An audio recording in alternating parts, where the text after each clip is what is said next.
Coming up tonight, a priest calls for peace this Resurrection Sunday. This as a former parliamentarian was gunned down earlier this week. Plus, tragedy mars the 37th Carifta Aquatic Championships after a visiting swim parent loses his life. And later, celebrating Easter with a Bahamian twist, entertainment correspondent Danielle Miller tells us about a unique holiday adventure. These stories and so much more as Our News Weekend starts now.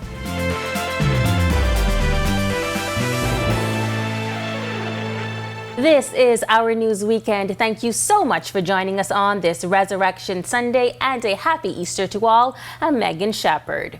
The quiet community of Low Sound, Andros was the scene of the country's latest homicide.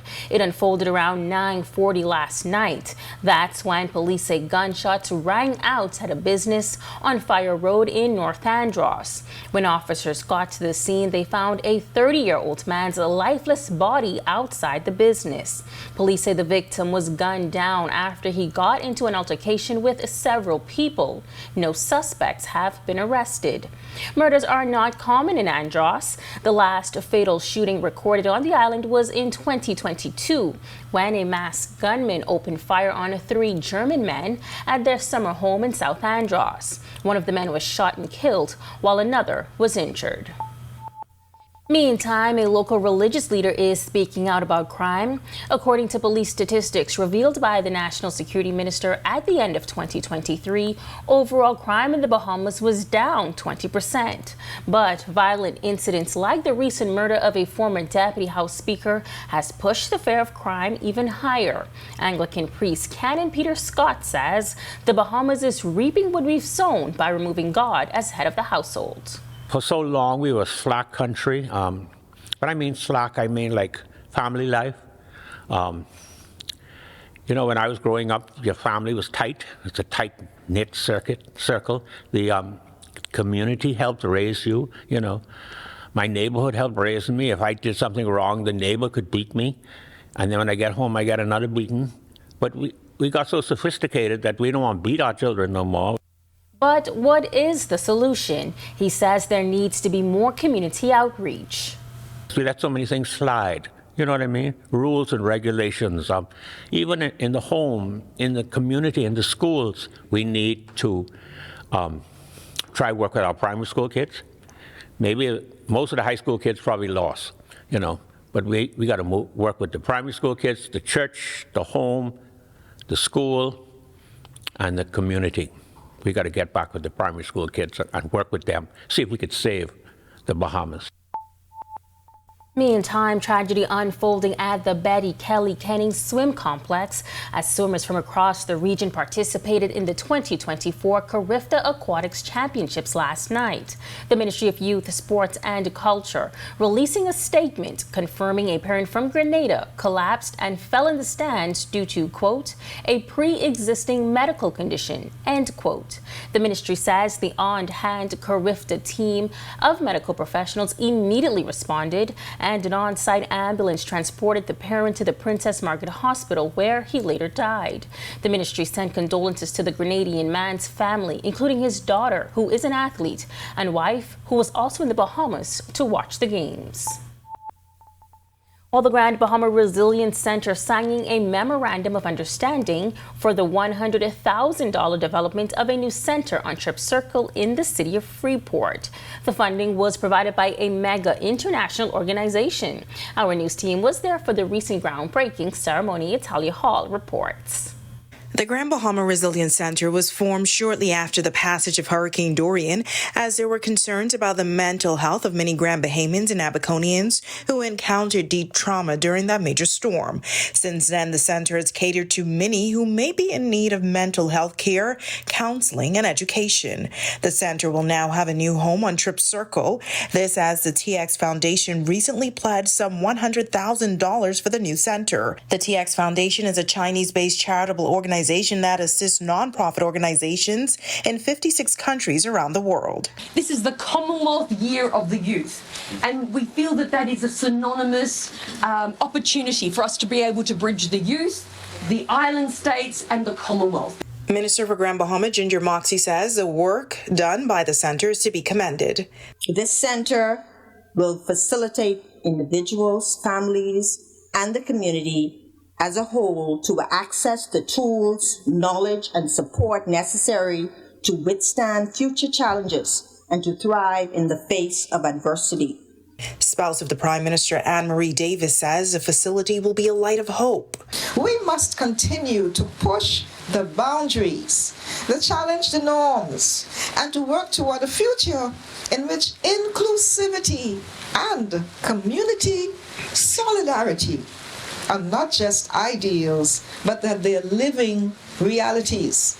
Executive Director of the Resilience Center, Felicia McBride, says their services will be expanded. We plan to offer computer services for seniors as well as after-school programs, expanding our after-school programs for children. And we also are partnering with the Holy Trap Ministries out of Florida, and we'll be expanding to offer food and clothing to the public. The Grand Bahama Port Authority also assisting the center as they donated the building. Renovations are expected to take some 4 months. Ladies and gentlemen, today is very special because we finally add the missing piece to the equation. The Resilience Centre will operate from this building free of charge, and in exchange will offer mental health support for all the village programs. Reporting for Our News, I'm Natalia Hall.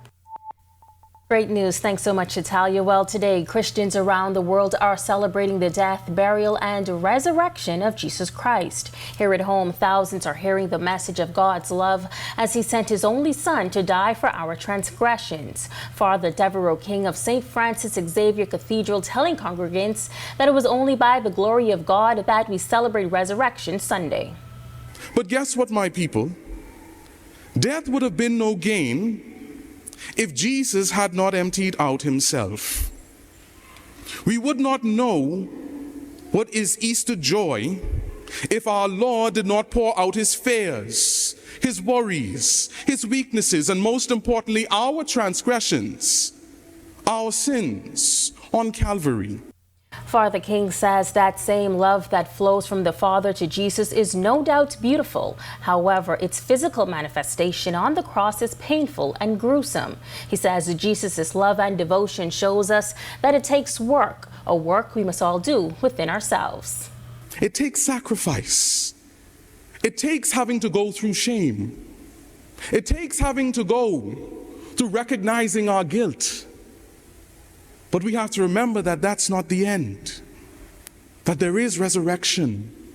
But we cannot get to this day. This day doesn't make sense if we don't go to Good Friday, if we don't go to Calvary.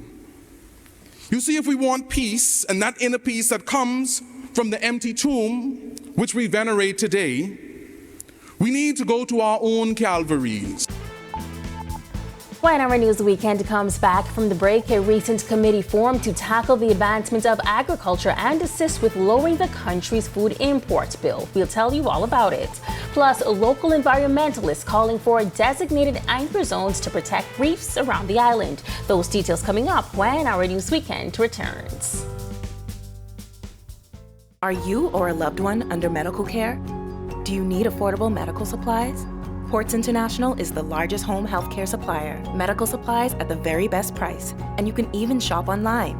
From hospital beds to wound care, wheelchairs to walkers, Ports is a one-stop shop for your medical supplies, and we accept insurance. We have online shopping and 2 locations to serve you, at the Airport Industrial Park and Shirley Street. We also ship to the Family Islands. Shop online and visit us on Facebook. Call Ports at 377-1771.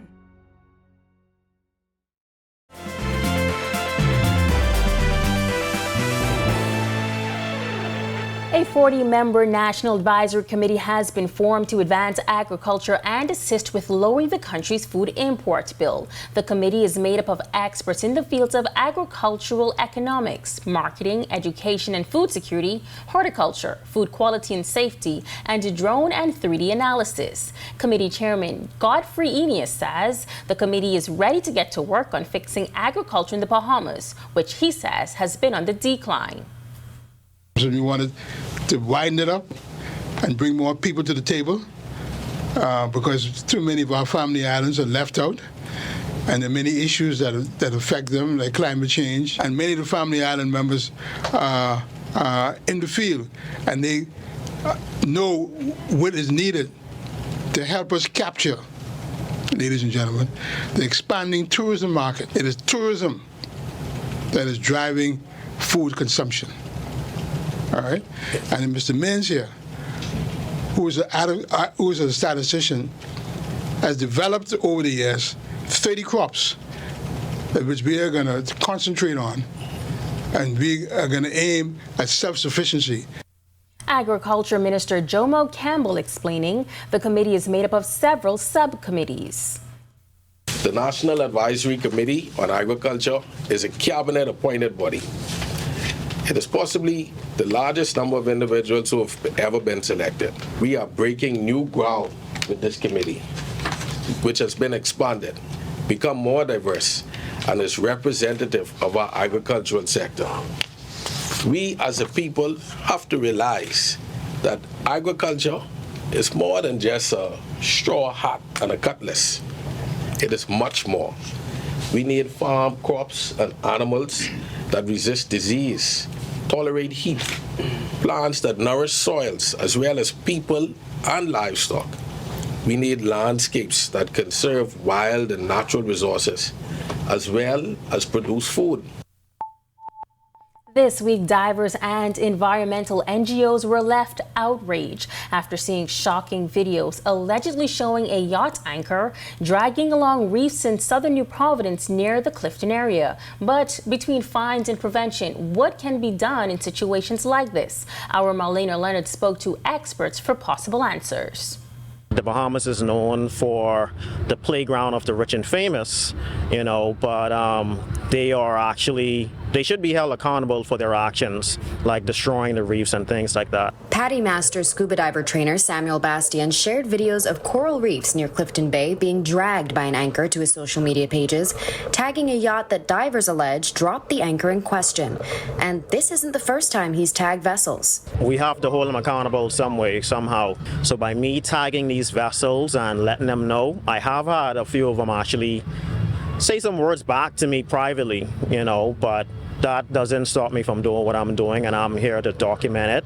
And whoever needs proof so we can force these people to take action, I'll have the documents and I'll have video proof. The Department of Environmental Planning and Protection could soon have a hefty $20,000 fine for those who are found to have damaged coral reefs, but most are hoping preventative action can be taken to avoid future damage altogether. In a recent interview with the Bahamas Reef Environment Educational Foundation, Executive Director Casuarina McKinney-Lambert suggested anchor zones be implemented around New Providence.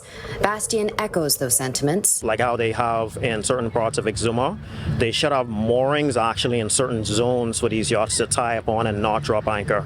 Because we know the weather here switches quite a bit frequently, and as you can see in some of the footage, with the destruction that happened is when the yacht was actually swinging. So that kind of tore up huge amounts of coral. And these coral reefs aren't something that can regrow overnight, or even in the next decade. These corals have been growing for like 5,000 years. They're not just going to come back like that. It's not going to happen within a decade. I know there are organizations out there that are actively trying to grow corals in certain areas, and there's so many factors that are just, it's not happening the way we would like it to happen. So these things should definitely be punishable. Reporting for Our News, I'm Marlena Leonard. Thanks so much, Marlena. Well, the Bahamas Reef Environment Educational Foundation, otherwise known as BREEF, is calling for designated anchor zones to be created for reefs around New Providence. This after shocking videos circulated this week, reportedly showing a yacht anchor dragging along reefs in southern New Providence near the Clifton area. Coral reefs, which can take hundreds or even thousands of years to develop, are already vulnerable as climate change and stony tissue coral disease have environmental NGOs working against the clock to protect and replenish coral populations. This latest anchor damage event took place nearby BREEF's Coral Nursery, a project they've been working on for 10 years. BREEF's Executive Director, Casuarina McKinney-Lambert, says these kinds of events have been happening with increasing frequency, and it's time for preventative measures to be implemented. There really need to be designated anchor zones and areas where people are not permitted to anchor.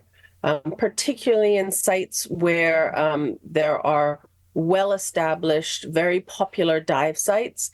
There shouldn't be anchoring going on at those locations. There also is a provision under the new Environmental Planning and Protection Act that speaks to protecting coral and charging fines for damage to coral, whether that's from ship groundings or anchor damage or other causes. But environmentalists will often point out that creating regulations are easier than enforcing them. We asked the executive director who she feels should be responsible for enforcement should the anchor zone be created. The Environmental Planning and Protection Act falls under the Ministry of the Environment, so that would probably be the lead entity. And I really envision it being a collaborative effort, working with the Department of Marine Resources and industry partners in identifying these areas and in properly enforcing them. We also have a newly established Bahamas Wildlife Enforcement Network, and I envision them playing a role also. Still to come on Our News Weekend, there's still one day left in the Easter holiday weekend, and our Danielle Miller shows us a unique way you can spend it. Plus, we get you caught up with our Carifta athletes in the pool and on the track. This Easter edition of Our Sports is up next. When the Bahamas took center stage at World Expo in Dubai 2022, we were there as thousands got up close and personal with our story, like the unprecedented devastation of Hurricane Dorian put center stage at Commonwealth Heads of Government meeting in Rwanda. We were there as the Prime Minister urged immediate action on climate change, an issue brought up months later at the historic 50th CARICOM meeting in the Bahamas. Because our news is everywhere, always there when it counts.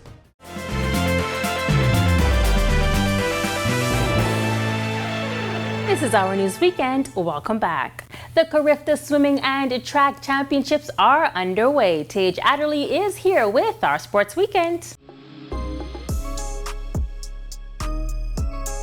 Good evening, happy Easter. Welcome to this Sunday edition of Our Sports. The Bahamas continues to dominate in the pool at the Carifta Games. Our Sasha Lightburn was there, and she has more. Heading into day two, the Bahamas maintained the lead over the other countries participating in the 37th edition of the Carifta Aquatics Championships. But let's backtrack a bit to wrap up day one. The Bahamas took home a total of 22 medals. That's 7 gold, 9 silver, and 6 bronze. Picking up the country's first medal was William Farrington, who secured a bronze in the boys' 13-17 1500-meter free race. I'm supremely honored to get the first medal and be the first person to get a medal here in the Bahamas, in our home country. I'm super proud of myself. The first gold medal for Team Bahamas went to first-timer and Grand Bahamian Isabella Kikarulo in the girls' 11-12 200-meter breast-style stroke.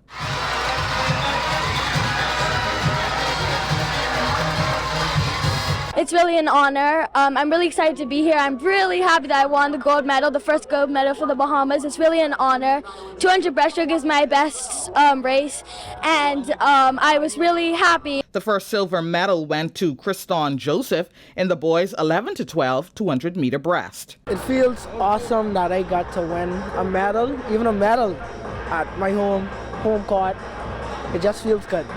Picking up 3 silvers on the night was team captain Marvin Johnson. I'm just trying to get a part of the medal party that the younger kids are doing, and it's my last one, so getting 2 silvers is good. It might not have been the color that I wanted, especially at home, but it just feels me more to come back for the relay tonight and also my following events the next 3 days. Now, as for the overall performances for Team Bahamas on day one, head coach Trevano McPhee said, Day one, excellent swims all around. Couldn't be more out there with the swimmers.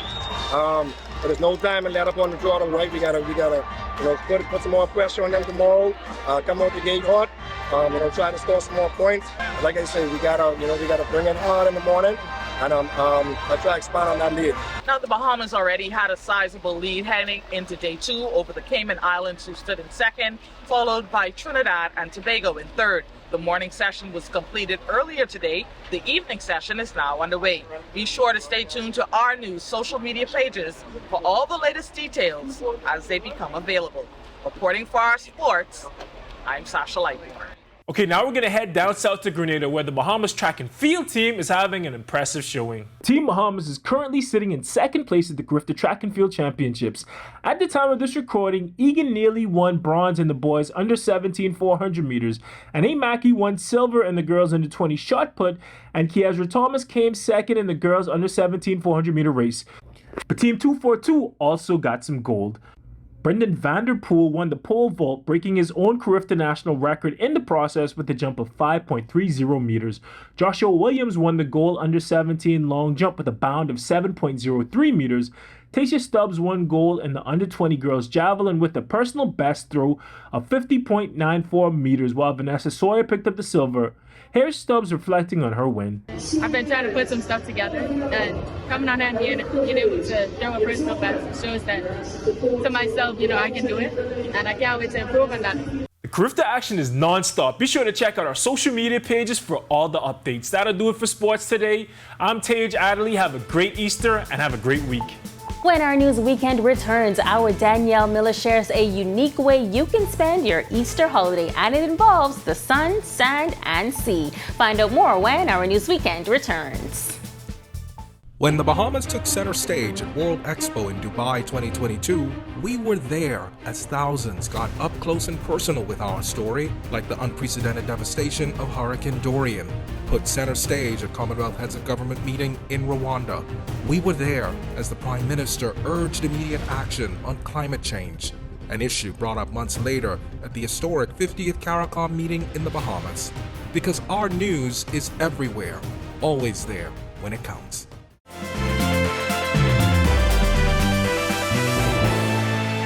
Welcome back. Warm weather and clear skies this Easter Sunday, but will it last for the rest of the week? Meteorologist Ian McKinsey is in the Weather Center with your weather forecast. Ian.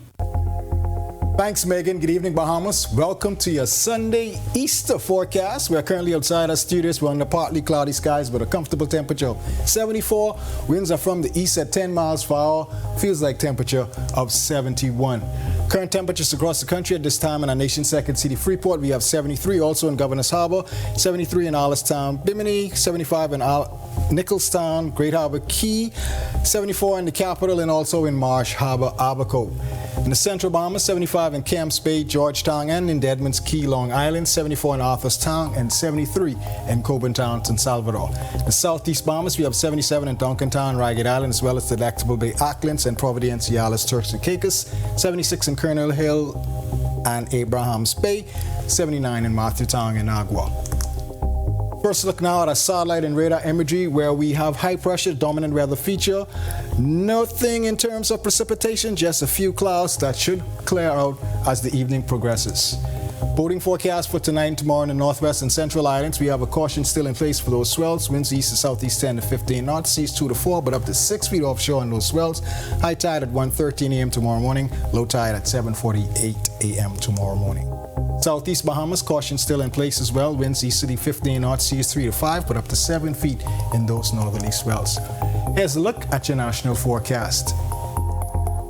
And in your extended forecast, beautiful beaching boating day tomorrow out there. This should continue through midweek when we expect the front to come through. Increased rain chances. That should continue pretty much through into the weekend. However, by Sunday, things should clear out again. We're looking at beautiful, gorgeous conditions once again. We're looking at those highs getting up into the upper 70s, low 80s, with your lows in the upper 60s, low 70s. That's a wrap on this Easter Sunday forecast. Make it a great, safe, fun night, everyone. Go Team Bahamas. Go Team Bahamas. Well, this week we've featured stories that have uncovered Easter traditions, recipes, and so much more. But how do we celebrate Easter in the Bahamas, and what makes it so unique? Our Danielle Miller has the answer. Across the world, during the Easter season, there are some similarities when it comes to how the holiday is celebrated. Religious traditions, family gatherings, Easter egg hunts, and the always popular Easter basket. But what makes Easter celebrations unique here in the Bahamas? You guessed it, our sun, sand, and sea. If the Easter Bunny were to visit the Bahamas, you would spot him crashing a family beach picnic, at a beach party, riding a jet ski, or on the deck of a boat. The water activities are definitely a highlight for locals and visitors. Now, It would be remiss of me not to give you an exclusive on the newest adventure in the country. This peculiar vessel is owned by a company called K Island Tours. Very unique boat. It's actually made out of, instead of fiberglass, it's made of an entirely 100% aircraft lightweight aluminum material. Now it has a glass in the middle section of the boat. The glass is about 7.5 feet wide, 14.5 feet in length. Has a concave shape, so also gives an image of things go so further than it really appears. Now the coolest feature about the boat, they always say the captain, but we always keep that. No, the number one thing is the coolest thing, but the coolest thing about the boat besides that is ability that it hydroplanes on the water. K Island Tours offers their glass bottom tour, snorkeling adventures, and private charters. In the upcoming weeks, we will give you a first-hand experience of the tours, but for now, you can visit kislandtours.com to book your adventure. Reporting for Our News, I'm Danielle Miller. Definitely looks like a good time. Thanks so much, Danielle, and thanks you for joining us for our news weekend on this Resurrection Sunday. On behalf of the entire team, I'm Megan Shepherd. Have a safe and wonderful evening.